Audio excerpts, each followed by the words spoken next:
اب عذاب قبر جو ہے، قبر کے اندر جو انسان کا عذاب ہے، تو وہ بھی عالم برزخ کا عذاب ہے۔ میرے رسول کریم صلی اللہ تعالی علیہ وسلم نے نا کچھ چیزوں سے پناہ مانگی ہے۔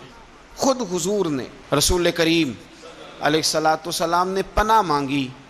حضور فرمانے لگے اے اللہ مجھے کنجوسی سے، بخیلی سے پناہ عطا فرما۔ اور حضور نے باقاعدہ پناہ مانگی ہے کہ اے اللہ مجھے ارذل العمر ہونے سے پناہ میں رکھ، جب عمر اتنی زیادہ ہو جائے کہ وجود کے حصے کام کرنا چھوڑ جائیں، اس سے پناہ مانگی۔ اور خود میرے نبی پاک علیہ السلام نے قبر کے عذاب سے پناہ مانگی۔ یہ تعلیم امت کے لیے کہ تم بھی پناہ مانگو عذاب قبر سے۔ قبر کا عذاب برحق ہے۔ قبر کے لیے تیاری کر کے رکھنا، اپنی قبر کو یاد رکھنا، مر جانے کو یاد رکھنا۔ حضرت سعد بن معاذ رضی اللہ تعالیٰ عنہ کا جب جنازہ تھا تو صحابہ کرام فرماتے ہیں حضور نے نماز جنازہ کی امامت فرمائی تو قبر کے تیار ہونے میں کچھ دیر تھی، تو رسول کریم صلی اللہ علیہ وسلم زمین پر بیٹھ گئے اور ایک لکڑی سے حضور زمین کریدنے لگے۔ ہم وہ انتظار تھے کہ اللہ کے رسول صلی اللہ علیہ وسلم سر مبارک اٹھائیں، ہمیں کو نصیحت کریں۔ فرماتے حضور نے سر اقدس اٹھایا تو حضور کی آنکھوں میں آنسو تھے، اور رو کے حضور فرمانے لگے، رو کے کہ اس قبر کے عذاب سے رب کی پناہ مانگو اور اس کے لیے تیاری کر لو، یہ بڑا سخت دن ہے۔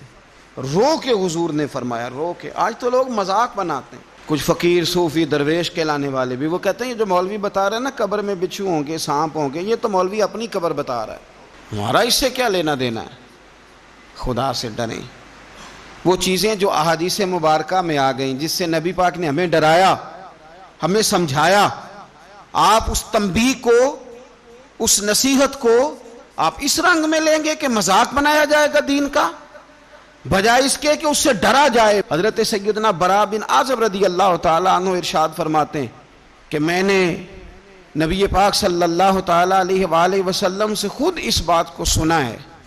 خود رسول کریم صلی اللہ علیہ وسلم نے فرمایا۔ حضرت زید بن ثابت رضی اللہ تعالیٰ عنہ بھی اس بات کے راوی ہیں، فرماتے ہیں ہم جا رہے تھے تو 5-6 قبریں تھیں، تو حضور نے فرمایا کن کی قبریں؟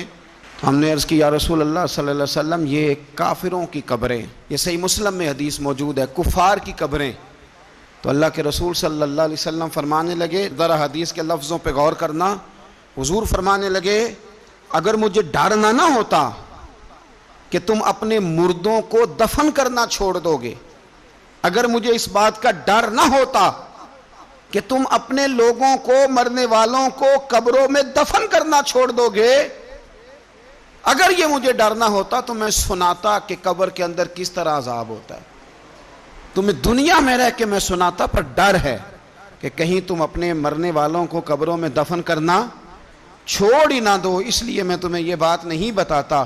اور میرے رسول کریم صلی اللہ تعالی علیہ وآلہ وسلم نے پھر ارشاد فرمایا، اپنے غلاموں کی طرف نظر فرمائی، یہ بات کہہ کے کہ اگر مجھے ڈر نہ ہوتا کہ تم دفن کرنا چھوڑ دو گے تو تمہیں میں سنا دیتا کہ قبر میں کیا عذاب ہوتا ہے۔ پھر حضور نے صحابہ سے فرمایا چلو بھائی دوزخ کے عذاب سے اللہ کی پناہ مانگو، تو سب کہنے لگے ہم دوزخ کے عذاب سے اللہ کی، صحابہ نے کہا ہم دوزخ کے عذاب سے اللہ کی پناہ مانگتے ہیں۔ پھر نبی پاک صلی اللہ تعالی علیہ وسلم نے ارشاد فرمایا تم سب کہو کہ ہم قبر کے عذاب سے اللہ کی پناہ مانگتے ہیں۔ تو صحابہ نے کہا ہم قبر کے عذاب سے اللہ کی پناہ مانگتے ہیں۔